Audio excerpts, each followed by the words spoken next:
Hello everyone, I just wanted to show you what I've got finished painting, and I just wanted to briefly discuss sort of bits and pieces here and there. So some of this you've probably seen before. I think I may have shown them en passant or done videos before about them, but I just wanted to quickly kind of do a recap. So we will start here in the front. Let me gesticulate with a pencil so that it's a bit clearer. Sorry, if you hear tippy tapping, it's because my little friend wants some attention. So you'll see here in the front we've got some Numidian archers. Then we've got some three stands of Numidian slingers there, two stands of Numidian javelinmen, but done up as light infantry with javelin. Then on the left here, these are some Cretan archers, Greeks that I started painting probably 20 odd years ago. Finally finished those off. They were basically done. They just needed kind of final touch up and basing.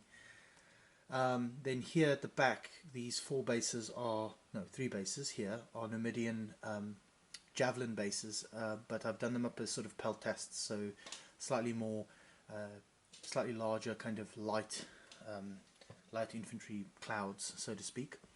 And these Numidians that have now been completed represent all the infantry for the Numidian Essex pack that I have painted, so the DBA army. There's still a few gaps. I'm gonna purchase, when I go to Warfare, have a little shopping list with Essex that I want to pick up, and some of that's going to be a few more Numidian javelinmen to round out those. There's a few more bits and pieces I want to do, a few more bases of the skirmishing types and a few more bases of the javelin types. I'm also looking for a kind of slightly more formed up unit that looks a bit more trained, and then I also need a few more Marian Romans to bulk out the Imitation Legion base that I started. I only got 4 figures because it was a DBA starter pack, so it only counted on having 4 blade type figures, but I'm gonna finish that unit off to have a total of 8 on the stand. So, and then I'll probably buy a few extra packs to make up more bases, so I can have like the maximum number. I think it's like 4 or something like that bases for ADLG, but the idea is to just have a sort of Imitation Legion core available for the Numidians. The good thing about that is they can also be used just simply as Roman, like Marian Romans, maybe as like a conscript legion or something in the civil wars, that kind of thing. So they're quite versatile. Nestled in here we have some Greek peltasts. These are also from a later hoplite army from Essex that I purchased, a DBA army. Instead of doing them as 2 bases of 2, I did them up as a single base of 4 figures for the slightly denser javelin formation. And then here, these again are figures that I've painted many moons ago, but they didn't have their spears done. So I finally decided to get the spears done. The Essex figures, now they're normally with their javelins, their spears over arm stabbing, but I don't like that on account of the fact that I just know I'm going to knock them. So actually, many years ago, I actually bent their arms into a sort of holding spear position. So their arms are up and the spears are upright. I'll show you this more in detail in a minute. Then I got my first base of Russians completed, which I'll show you in a minute up close. And then there's a bonus figure here, which I'll talk about in a minute. Okay, so these are the skirmishy types with their slings and their bows. And they've come out really nice. I've kept the palette pretty neutral, whites, yellows, kind of beige colours, undyed linens, that kind of thing. Yeah, and they look pretty good. Very happy with those. And then this is the cloud of javelinmen. So I tried to be a little bit varied with the shields. I've gone for sort of a mix of cattle patterns with browns and blacks. There's even a grey colory one. I've just tried to kind of mix things up, make it a bit more interesting. The tunic colours I varied a little bit more wildly than I had before, so there's a sort of pale green there, a lot of whites and beiges as usual, and then I've even included like a few madder reds, like super faded reds, and there's even a super pale blue. I figured anything that kind of would just add a little bit of interest to the figures, that wouldn't make them ultra boring. I know that there's this tendency for everyone to just paint their Numidians with either like a white or an off-white. I've largely stuck with a white or an off-white tunic, but I thought it'd be likely that, as these warriors were in mercenary service, or fighting for Carthage or for the Romans or whatever, that they might pick up the odd nice garment here or there. I can't believe that they were all just sort of in peasant garb. You can see in the middle there's an Amazigh or Berber symbol. I've started to kind of try to incorporate this into my Numidian army. It's likely that a lot of the Numidian imagery was probably very Punic in its origins, so it would look very similar to, say, Carthaginian religious symbols. So I actually have one of the shields done that way, but I thought it would be nice to do something a little bit more as a nod to the Berbers, who are the successors, if you will, to the Numidians. Yeah, and I think they've come out nice. They look quite interesting for a relatively dull unit, if you think about it in terms of just being a bunch of javelin men. As I said, the standard painting mechanism or method here would just be to give them all a kind of white tunic and leave it at that. I just couldn't bring myself to do that. I needed these guys to look a little bit more interesting. Yeah, and they've come out really nicely, so that's a solid core for my Numidian force in terms of infantry. Oh, you may notice that the base heights aren't the same here. I ran out of 40 by 20 mil bases, so I used what I had on hand. This figure here is actually on an old piece of MDF that I cut many years ago when I first got into 50 mil wargaming, and the other one is on a Warlord Games base that I had spare. I don't really use the Warlord ones. I prefer wooden bases, so I end up with an occasional extra bunch here or there, and I figured I might as well use them because, otherwise they just go to waste. So in my shopping list I have to get some more 40 by 20 bases from Litco. It's just one of those things where it behooves one to order like quantity rather than kind of purchase small amounts, right? Alright, and then the Greeks to finish off on the 15 mil front. So as I said, the Cretans were painted a very, very long time ago, as were the hoplites, but and the transfers were done a very long time ago, so they look a little bit crap, but it is what it is. I'm not going to redo them. I think I'll keep them as they are, as a sort of reminder of the progress I've made. The peltasts are a recent paint job. They look a lot better to my eye. I can see myself developing as a painter with these figures, because the peltasts, have really strong contrasting depth. The chap in the front here is one of my favorites, with the red and the white, and the trim on this one's tunic here, where he's got the sort of blue trim, looks really nice. The shields, I've not used any transfers, it's all being done by hand. Probably wouldn't do that with hoplite shields unless it was like a lambda or something, but I definitely feel like I can see my painting developing over time. So these were painted roughly 20 years ago, these are painted a month ago, and I can certainly see, at least from my perspective, I feel like it's progress and it looks good.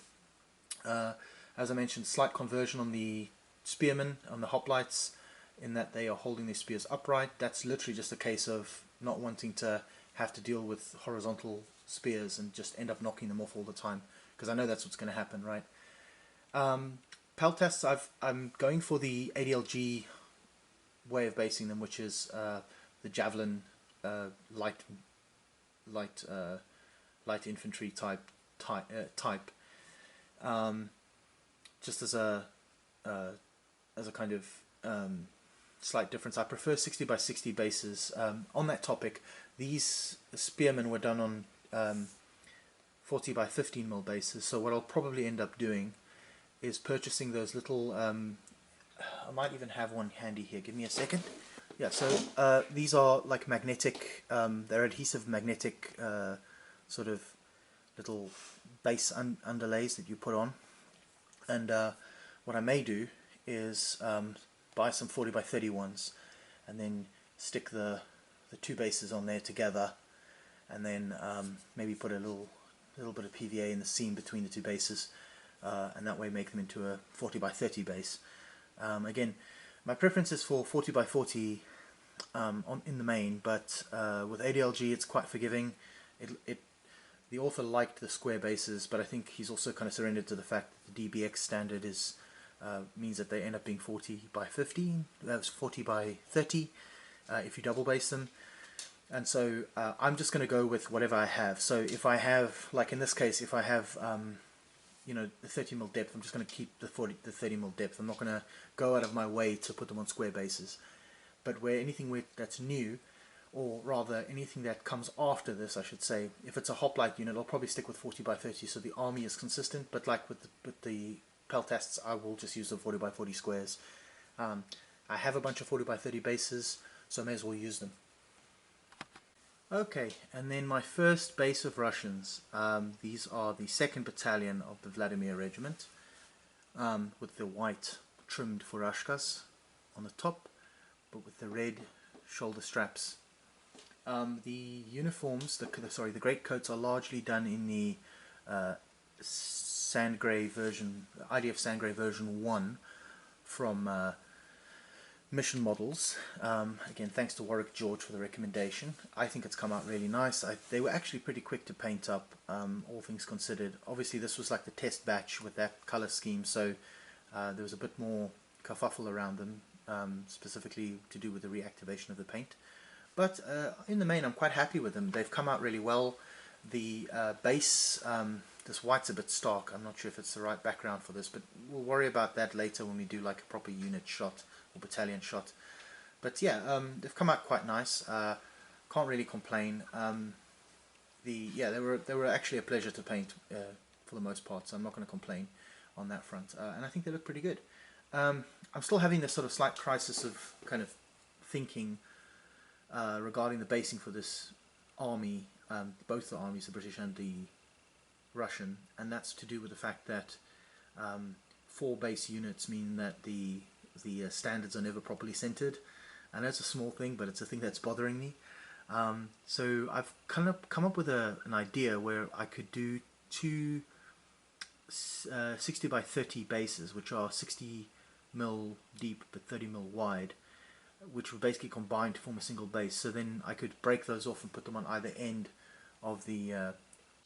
Okay, so these bases aren't all the same height. They're not manufactured by the same person, so that kind of makes sense. They're roughly the same height. The edges just look a bit different. Anyway, so this is the idea. So if this were the command base, I'm just going to set it back slightly so you get the idea. That's the command base, right? In line, if this were a British battalion, it would look like this. So you would put on this flank your light company figures, and on this base you would put your grenadier figures. Okay? And it's a bit of a tight fit, but I think I could probably fit 4 and 4. So these bases would in real terms be a base of 8 if we want to put it in those terms. I'm not sure how I'll do it. I might do 3 and 3. I haven't decided, right? But it could be like 1 in the front, 2 behind, or whatever. There's options is what I'm trying to get at. But so these then would be the 2 half bases. Now then these would just be 2 regular bases.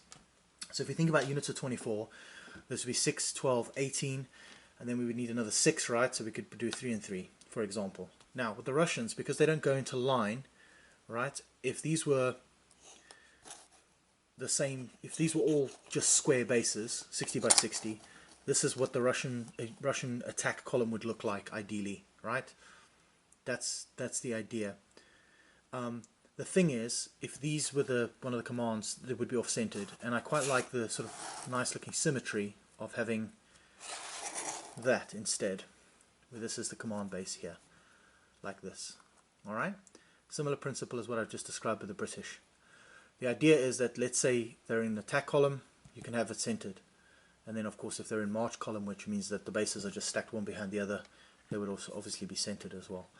It's an idea. I haven't committed to it yet. I guess part of it would be I'd have to see what these bases look like with figures on. They might look a bit silly being as deep as they are, but I'm really loath to have like off-centered flags. Like I think it's going to look, if this was like say the Russian battalion, I think it's going to look a little bit weird if this was the command base and the flag was here.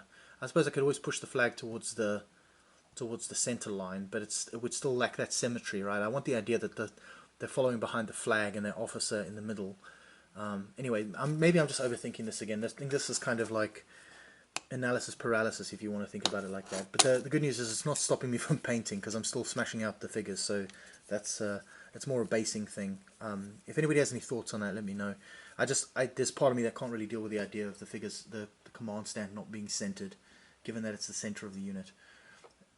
Then there's one final thing I wanted to show you, which is this. This is a Black Tree Design Second Anglo-Boer War Boer, or Boer, if you're one of my people.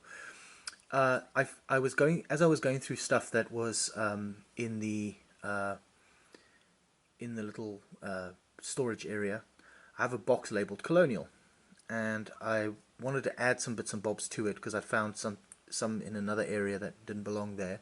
They were in the wrong space. So I decided to put them in the right box. And of course I came across this guy who's still glued to the top of a Commando Khaki Games Workshop flip-top bottle. He's not glued, sorry, he's blue tacked on. So I thought, oh, he's so close to being finished, let me just quickly touch him up. And this is a sort of typical butterfly moment. So I pulled him out. He was basically done. I just did the highlights on him. Went for sort of very brown, dull colors, very felt appropriate. Did his Sam Brown belt in a kind of red-brown, which looked quite nice, I think. And finished up his Mauser. And then gave him a blue kind of undershirt, just for a splash of color, and did his headband in a green color. Yeah, it's an okay figure. His hands are a bit meaty. As you specifically that hand, his right hand is pretty chunky. I mean, the guy's got a massive hand. But okay figures. I got them on sale from Black Tree Design many years ago. Oh, I did his blanket green. I thought that was appropriate, like a light green. But yeah, I got these figures cheap from Black Tree Designs many moons ago, and this was basically finished, so I figured I might as well paint him, which leads me to talk quickly about, and apologies for the ramble, but wanted to just discuss the Anglo-Boer War, the Second Anglo-Boer War to be clear, or as it's called in Afrikaans, die Tweede Vryheidsoorlog, the Second Freedom War. So this war is at the back end of the Victorian period. It's 1899. The mighty British Empire up against the two Boer republics of the Orange Free State and the Transvaal Republic, the South African Republic, and obviously the Boers got the short end of that stick. They ended up losing, but it's an interesting war. It's a war of two halves. This 28mm stuff, the idea for this was that it would be for the kind of more mobile guerrilla period of the war, the bitter end period. But it was pretty quick after the start of the war, when Pretoria fell, that the Boer army shifted from being a sort of army in the field fighting pitched battles to being an army that was basically fighting a much more mobile guerrilla war. There's a really good book I've just finished reading by Denise Reitz, whose dad was actually president of the Free State at one point, and then I'm not sure exactly what role he held in the Transvaal Republic later on, but you know, interesting that you could be president of one country and then leave that country and go and be in government, in the cabinet, in the country next door. Anyway, very interesting guy actually. You should read him up on Denise Reitz. His wife was the first woman to ever be elected to Parliament in South Africa. Anyway, so very interesting chap, friends with Jan Smuts, the South African Prime Minister who basically created the modern South Africa, as we know it, the Union. He fought the war from being a kid of like 16, 17 all the way through to the end, and he ended up in the Cape with Smuts fighting the British as part of the guerrilla war. His book Commando is very good, well worth reading. It's very cynical, which I like. He wrote it when he was in Madagascar after the war, and he's very bitter about his experience, because I think with hindsight he's looking back at it and he can like tell we're going to lose from the get-go. I say he could tell that they were going to lose from the get-go. So but obviously with hindsight, right? So he can see the problems that are inherent in the Boer army. So I did this figure just on a whim, really. I have not based him yet, and that's kind of what I want to talk about in a minute. So for the Second Anglo-Boer War, as much as it's a quote-unquote colonial war, it's also kind of not really. First of all, it was a white man's war, if you want to put it in those terms. It wasn't fought between like a tribal enemy and a modern European force. It was fought between two quote-unquote civilized forces. I would argue that. I don't think if you read about the Boer and their performance in the war and the way they fought, I would say the way they organized them was certainly not along modern military lines. It was way too democratic to be successful. And then, of course, they weren't really trained soldiers. They were just farmers with rifles who were really good at shooting and kind of had developed a form of fighting in southern Africa that was appropriate to the terrain and all that. But anyway, so when it comes to things like wargaming, it's quite a tricky proposition in that your standard rule set will struggle to deal specifically with the second half. So the first half of the war, where you have your pitched battles, I think that's relatively doable. But the second half of the war, the guerrilla war, becomes much more of like a modern combat type situation. So I would be inclined to almost use something for like the Russian Civil War or World War One. Obviously removing the bits that aren't really needed from the equation. But you're looking at much more mounted infantry combat than you are at sort of stand-up fights, right? But anyway, so, and then I recently saw John Stallard talking about the new supplement that Foundry, that Warlord Games are bringing out for Black Powder, and in it he made mention of the fact that one of the designers had a conversation about whether the second half of the war would basically be fought using bolt action because it's more appropriate than Black Powder. And I tend to agree there. I think Black Powder is probably stretching it. I really, even the opening phase of the war, it doesn't feel like it really belongs in Black Powder. The weaponry and stuff had kind of moved on a bit, I would say. But anyway, that's a discussion for people with better minds than me.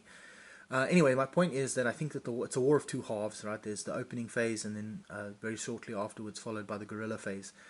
This figure is for the guerrilla phase, I think. I'm not going to use this for like the stand-up fights. I think I have an idea around that, and I'll do that on my computer. I'll do a little voiceover to show you what I mean. But yeah, so I'll probably base this guy singly, or I might base him for Death in the Dark Continent, which is a 60 by 30 mil base, 2 to a base. Just because my preference tends to be for multi-basing than it is for single basing. And if I base him up for Death in the Dark Continent, I can use him to represent, once obviously he's got some friends with him, I could use him to represent the Boers fighting in like the, before the Second Anglo-Boer War, probably fighting against tribal enemies and such, but not the first Anglo-Boer War, because the weapons are wrong. So yeah, lots to think about, but let's move our discussion to the opening phase of the war.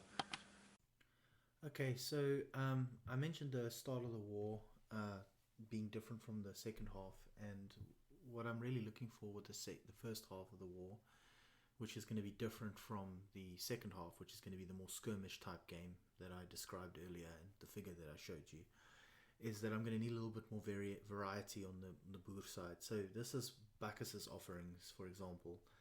They just have two codes for the Boers. They've got mounted Boers, and then they have dismounted Boers. The nice thing is the dismounted Boers include horse holders, which is really nice. There's a few things I want. So number one is I need horse holders, right? Even for the first phase of the war, because these are ultimately mounted infantry armies, right? So the one of the things that Reitz always talks about is how like they would drop the horses off at the back, they'd go forward and fight, shoot at the British or whatever, and the minute things got hot, they would just run back to their horses and withdraw, because they weren't really there they couldn't stand up against like British bayonet charges and that kind of thing. They just weren't trained for it, right? So when it got to a hand-to-hand fight, it was always pretty desperate. Not that they just got pushed around, but like you can tell that that's not what they were there for. So this Bacchus range is not really ideal for this in terms of like the nice, like zoomed out pitched battle phase of the war. So we're thinking about like the sort of Natal campaign primarily. So Bacchus is out of the window, unfortunately, doesn't really fit the bill. And then there's Essex here in 15 mil, does a range. One of the things I like about this range, and Irregular actually have some Boers in 15 as well, is they have prone Boers, which I really like. I think prone is a really underrepresented pose in a figure. I don't know why, like it's particularly apt with these guys. But everyone always has the dudes running around or firing standing, which they wouldn't have done. Like if you've ever fired a rifle you know that like kneeling or prone is the best pose to be in, unless you're supported or something. But for the most part, standing's a terrible idea. But I guess as war games, we want to show what the thing is, right? It'd be pretty dull if we just had bases with like flat figures, painted brownish colors, kind of blending into the floor. But nonetheless, it's this range has let me zoom in a little bit. The picture's quite small, so let's see if I can just make it a bit bigger. So this range has like various Boers and sort of slightly ludicrous poses running and so on. Then there's also like there's mounted Boers as well, which is obviously important and necessary. They have galloping horses. They've got mounted Boer commanders. These are unpainted examples. Let's have a look and see what they look like. Here's my slow internet showing me up again. Yeah, they look kind of okay. Nothing to write home about. And then there's the artillery crew. Now, this is the one part of the Boer army that was relatively regular. Was the Transvaal Staats artillery. They were actually the South African Republic ZAR state artillery. Them and the police, I believe, were like the two kind of relatively formal bits of the permanent, like represented a nucleus of a standing army. And then they have a Krupp gun, and then they have a limber. Now I like the fact that there's a limber, and I like the fact that they have the Krupp gun to go with the crew, but like there's no 1 pound pom-pom guns here, and the Boers did like the pom-pom guns. They were pretty rapid firing. Both sides used them quite effectively. So the range is a little bit short in that regard. The range that I think has currently got my favour is this range. It's from Pendraken. It's 10mm, which is great because it's a good compromise between the smallness of 6mm but the detail of 15. I really like me a 10mm figure. You can see here there's they have British Lancers. They've got mounted Boers on horses, like galloping and standing, and then or halting, it looks like. Then they've got like walking and advancing, and they've got 27-foot 2 posers and 3 officers. So it's not a high variety of like pose, but that's okay. Then there's also like a crawling guy, a kneeling guy, and then the same officer figure again. This is enough. I mean, for the Boers, you're going to have a relatively small or light footprint in terms of figures, right? Like even at the biggest battles, there weren't hordes and hordes. Then you've got the British foot, and they look suitably accoutred. Here you also get some prone British, which again I think is a nice change because you don't often see that. Then you've got some guns here.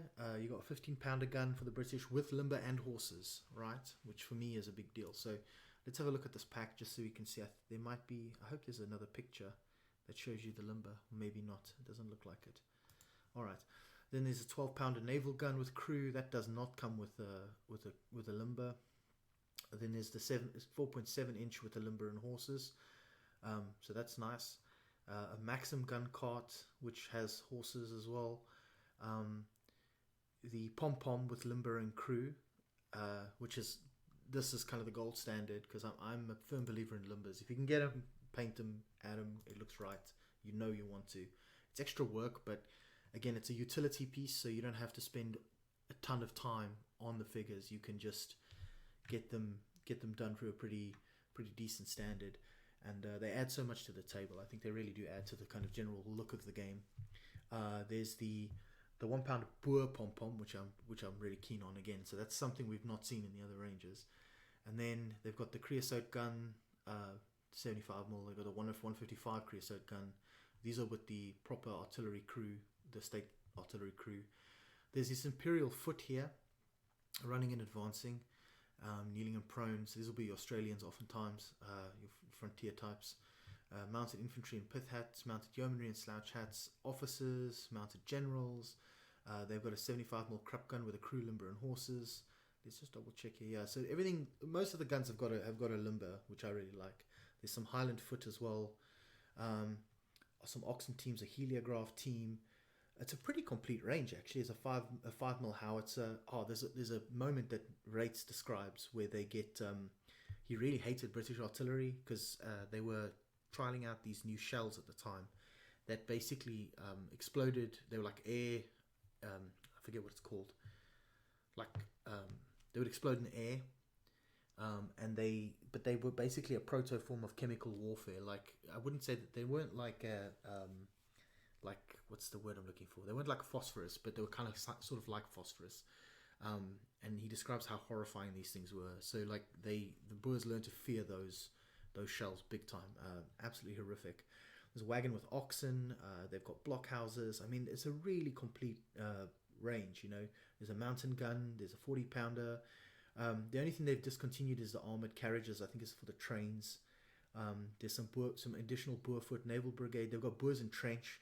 That's a pack I really like, because again, this is like a war where the Boers would create nice prepared positions, and then they would fight the British, and then withdraw when things weren't going their way, or advance if it was going their way, and then the British foot marching 18 to a pack. So you can see there's absolutely loads in here from a army building standpoint, and for that early phase where you still get to play with the toys like the guns, which you lose later on. It's pretty awesome.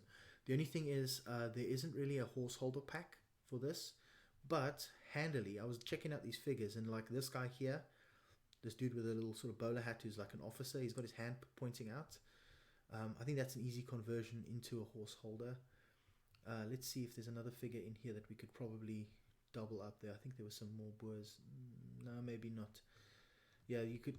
I think for the British, we could probably use like this figure, or a figure like this. Maybe bend the arm slightly to be holding a horse's reins.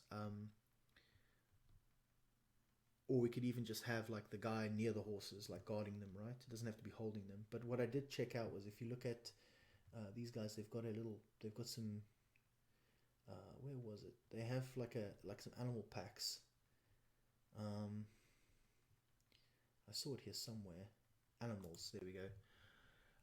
And then 10mm animals, and under 10mm animals, they've got loads of good stuff here. I mean, this is really cool. But they've got here horses saddled, right? So this is the kind of thing that I'm thinking of. So the nice thing would be to have these saddled horses. You get them in packs of 10. And you can create your horse holders like this. So you would take you take a few horses out of a pack. So maybe do 5, and then you'd have or 3. I don't know. Depends what looks good, right? Then get one of the blokes who looks like he's guarding the horses, or the Boer guy that looks like he could be holding reins, or even the yeoman, the slouch hat British guy, same thing. And you can just kind of create a sort of little vignette to represent horse holders. So I think it's quite easy to do that here, like a lot easier than some of the other ranges we saw. So that's just an idea. Again, I really like the limbers, but I think for the early phase of the war, that would be really cool, because you could really have the whole experience. And because it's 10mm, you can actually do the pretty large engagements with not large by European standards, but in terms of geography, quite interesting, relief and stuff. That Natal campaign was pretty interesting, because it was awful for the British. They got whipped really badly, but the Boer higher command was incredibly inert, so they didn't ever really capitalize on any of the victories. And Reitz in his book actually says, like, him and all the younger blokes were like, why aren't we going to Durban? Why aren't we racing to the sea? Like, we could literally we can isolate these guys, we can drive them into the sea, like, we've got this. But instead they sat back and were very passive, the Boer army, and then history played itself out, obviously. Anyway, these are just some ideas. So yeah, my idea, I think ideally would be to do the early phase of the war in 10mm, to get that scale. You get to use all the guns, you get to use the limbers and all that stuff, and then for the latter half of the war, shift to 28mm and do much more of a kind of skirmish game. I don't know. If anybody has any ideas or thoughts, or if you've wargamed the Second Anglo-Boer War, please do let me know. Always appreciate the conversations I have in the comments section. If you've got anything to recommend wargaming wise, please do get in touch. And that is all for now. We'll catch you later in the month, hopefully, with an update. Take care.